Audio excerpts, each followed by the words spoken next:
We're at the AHR Expo in Las Vegas, and there's so much cool stuff, and there's so much to see out here. We're so grateful to actually get to meet Andrew here in person, but there's a lot of important stuff we want to talk about. So first we're going to talk about education, his career. How did you get started in HVAC? So for me, Ty, formal education was a part of the journey. So I know a lot of people have gotten into the trade without needing it, or they've come up a different way. Some people were blessed or lucky enough to have somebody in their life that took them under their wing when they were young. You know, maybe their father, maybe an uncle, or somebody that gave them that education from when they were 13, or something like that.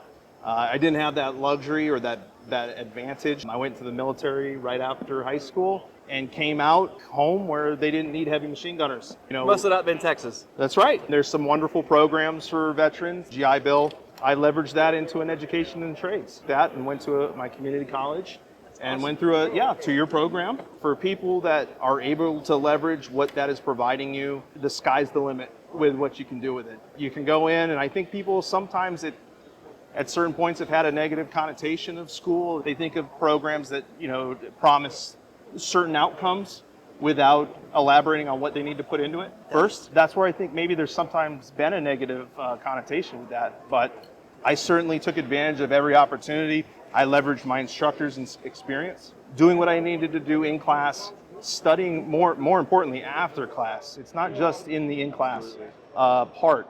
Anything you don't understand, that's where you need to take a little extra time afterward, whether it's asking the instructor to take some time or opening the book when you're at home. If you're lucky enough to be able to get your first job while you're in school. Right before there, yeah, you're talking about your school, and you really enjoyed your school process. That's great. Let's give a plug to what school that was. That would have Bluegrass Community Technical College, Lexington, Kentucky.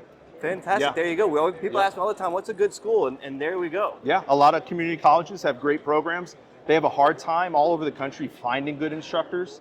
I don't think they're known as being the highest paid people in the industry too. And I think when you do get instructors in these roles, it means they really care. They have the passion to give back. They're not doing it for many other reasons beyond that. You really need to recognize that and take advantage of that relationship. If you're doing what you need to do, they'll usually bend over backwards to help you. They're usually from the community that they're teaching in.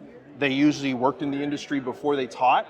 So if you put all that together, you've got a pretty good connection and resource that probably has good networking already, has contractors already in place in town that probably communicate with him or her and say, hey, who do you got graduating? Who do you have that's standing out? And it's usually not the person that's the Einstein, that's the smartest person in the room. It's the one that's willing to apply themselves and ask questions, because when you don't ask questions, to me, that's a red flag. How did you end up with your career path, going to school, to ending up being a part of a really famous manufacturer?